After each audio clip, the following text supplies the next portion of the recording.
All right, today we are going to pull back the curtain on one of the most powerful and honestly most misunderstood tools in our world, the statistical model.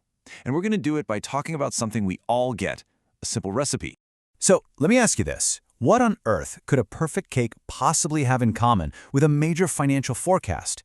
I mean, it's a weird question, right? One is something you bake in your kitchen. The other, well, it can literally move markets. But believe it or not, they share this really fundamental and actually kind of fragile connection. You see, when you strip it all away, they both start with a recipe. They're just a set of instructions designed to get a specific outcome. You know, a recipe calls for flour and sugar, a model calls for data. And it goes deeper. They both need the right ingredients. For your cake to work, you need flour, you need eggs, you need sugar. For your financial forecast to work, you need data on things like interest rates, market trends, consumer spending. In both worlds, these are your absolute essentials. And here's the kicker. They can both end in total disaster if you get that recipe wrong. A tiny mistake in the kitchen, you forget an ingredient, add way too much of another, and you've got a catastrophe on your hands. Well, in the world of data, that exact same kind of mistake can have consequences that are, well, a lot more serious. So here's how we're going to break it all down. First up, we'll look at the basic recipe for reality that data scientists are working with. Then, we're going to dive into what happens when that recipe goes wrong. After that, we'll go through a kind of chef's checklist for how to spot a bad recipe. And finally, we'll tie it all together and talk about why this really matters.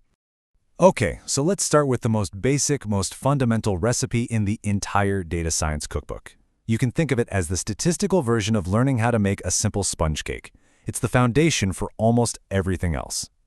It's called a linear regression model. I know, that sounds super technical and maybe a little intimidating, but just think of it like this. It's a recipe that helps us figure out exactly how all of our different ingredients, our variables, work together to create a final result. And this is basically what that recipe looks like.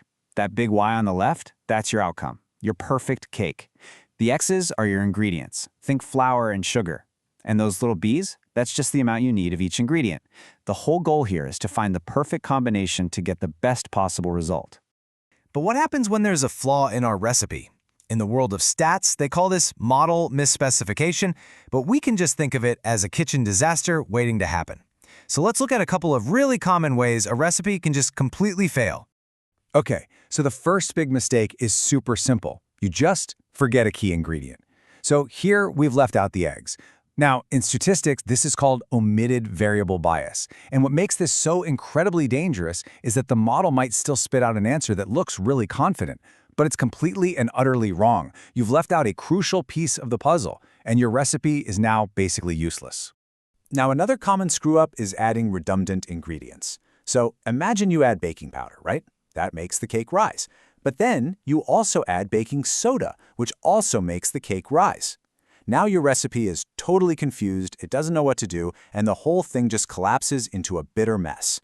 In statistics, we call this multicollinearity. Your ingredients are essentially fighting each other, and it's impossible for the model to figure out which one is actually doing the important work. So, how do we actually avoid these disasters? Well, just like a great chef has quality checks, data scientists have a whole toolkit of diagnostic tests to find the flaws in their recipes before it's too late. Let's take a quick look at a couple of them. So to spot those redundant ingredients we just talked about, we use a tool called the Variance Inflation Factor, or VIF for short.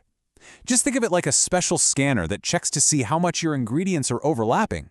It's how we find out if we've accidentally thrown in both baking powder and baking soda when we really only needed one of them. And the process is actually pretty straightforward. First, you just ask the question, are any of my data points basically doing the same job? Then you run the VIF test on your model. And finally, you just look at the score it spits out for each of your ingredients. And here it is, the magic number. As a general rule of thumb, a VIF score that's higher than 5 is a major red flag. That's the test basically screaming at you, warning, you've got redundant ingredients. It's a really clear, objective signal that your model's confused, and you need to go back to the drawing board and simplify that recipe. And it's not just about redundant ingredients. There are all sorts of other problems to check for. For instance, there's something called the Bruch-Pagan test, which checks for uneven cooking.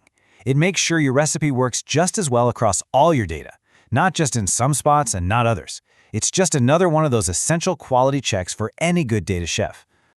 So, okay, we've been having some fun with this analogy of baking a cake, right? But the real reason we're digging into all this is because in the real world, the stakes are incredibly high. A flawed recipe, a misspecified model, it's not just some minor inconvenience. It can mean a medical trial that comes to the completely wrong conclusion about a life-saving drug. It can be a financial model that helps trigger a market crash. It can be a hiring algorithm that secretly reinforces discrimination, or a climate model that dangerously underestimates the risks we're all facing. The consequences are very, very real. So much of the world around us, from medicine and finance to public policy, is built on the foundation of these statistical recipes. And that leaves us with a really critical question we all need to think about. As these models get more and more complex and more powerful, who's checking the recipe?